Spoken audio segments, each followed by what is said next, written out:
Una serie de factores anteriores a la actual crisis política se vinieron dando a través de este gobierno. Hoy, la gente pide la renuncia de los dos altos mandos, el presidente y la vicepresidenta del país. Y la población amenaza con salir nuevamente a las calles hasta que esta situación termine.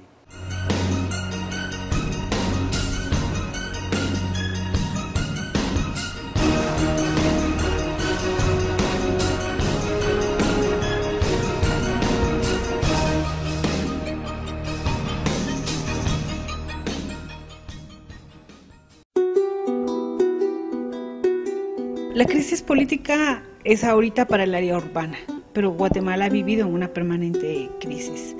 Todos los conflictos que se han vivido en el interior del país, que superan los 1000 conflictos, son parte de esa crisis que se ha vivido, pero que se ha negado, que no se ha querido ver, que se ha escondido, que se ha minimizado y que en muchos de los casos se les ha puesto la etiqueta de terroristas, de comunistas, de gente que no quiere el desarrollo. Guatemala ha vivido en una permanente crisis a partir de que se firmaron los acuerdos de paz. O sea, la idea, la esperanza, los sueños de que nos venía la paz realmente se ha transformado cuando vemos el país que tenemos en este momento. Hay una falta de insumos en los hospitales, falta de insumos en la educación y la verdad que este gobierno ha sido de los más corruptos. Soy apolítico y yo vengo para que ellos se den cuenta que el pueblo está en contra de tanta corrupción. Es importante que el pueblo se manifieste ante las autoridades para que se den cuenta que el pueblo ya no está dormido. Es desesperante la situación que todos los gobiernos han hecho en el país. Todos los presidentes de Guatemala han robado, todos los de esta época han robado, pero ahora llegó al máximo,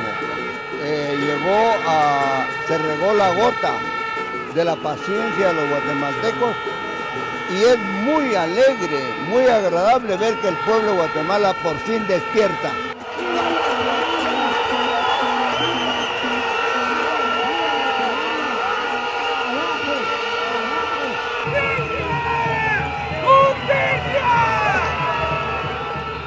Hay sin duda por un lado un proceso de acumulación de hechos políticos, de escándalos, pero también de manejos torpes, diría yo, de cómo tanto la vicepresidenta como el presidente han tratado varios temas.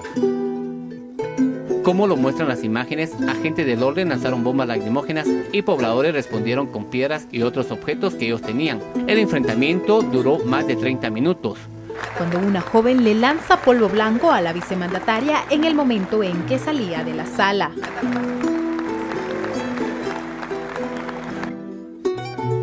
El Partido Patriota celebraba la proclamación de su precandidato oficial, Alejandro Sinibaldi, pero el Tribunal Supremo Electoral determinó que esto no debía quedar impune y optó por sancionar a la agrupación política.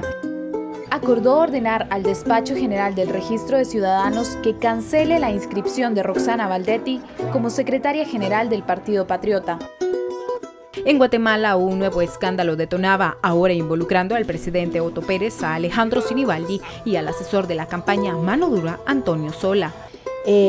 También hemos visto con indignación cómo el mismo ministro de Gobernación admite que nombró a los funcionarios del sistema penitenciario siguiendo las recomendaciones de privados de libertad que están sindicados de dirigir estructuras criminales dentro de las cárceles.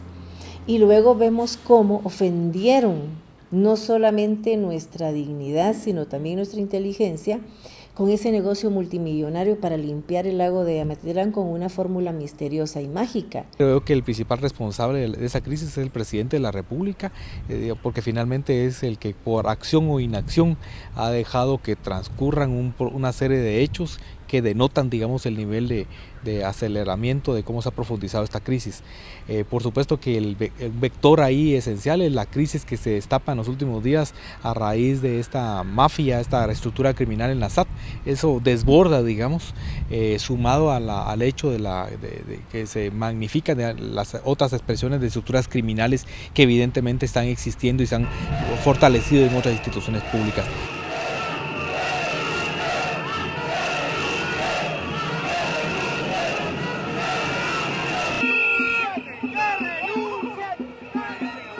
Pero sí, el mensaje ciudadano es muy claro, es un rechazo, un repudio a la corrupción, a la impunidad, al crimen galopante que tenemos en el país, al tráfico de influencias y al enriquecimiento ilícito. Particularmente se rechaza la forma en que la clase política, en connivencia con algunos de la oposición, los gobernantes con algunos de la oposición, muchos de la clase política en general, otros sectores como el empresariado, se confabulen y se asocien de manera amoral y de manera ilícita para medrar del Estado, para enriquecerse a costillas del Estado y a costillas de lo que debiera ser el bienestar de los guatemaltecos.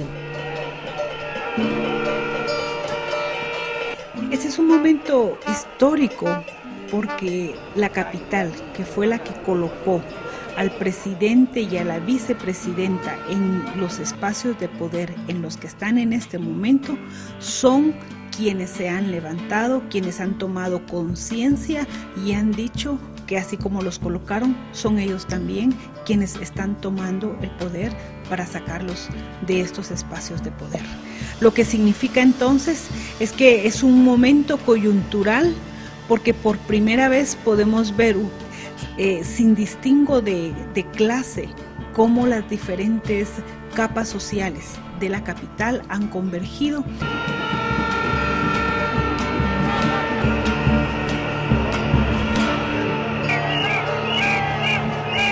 Si ellos se empecinan en no renunciar, es muy probable que las manifestaciones continúen y continúen, como fue marzo y abril en tiempos de Idígoras. Ustedes eran muy niños para esa época. Marzo y abril fueron 2 meses de manifestaciones hasta que lograron golpear al gobierno de Idígoras. El otro tema es que este affair que sale a la luz pública también golpea al sistema político, porque la población lo que está expresando es un profundo rechazo al sistema. Es decir, no es solamente a las personas, es al sistema político.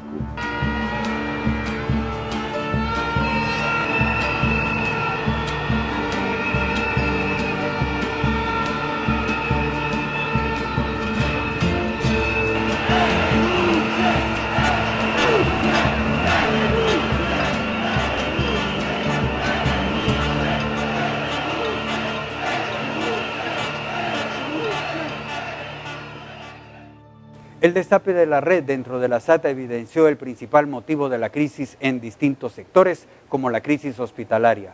El Instituto Centroamericano de Estudios Fiscales valora que las metas de recaudación fiscal no se lograron en los años 2013 y 2014. Para este año puede llegar a ser más severa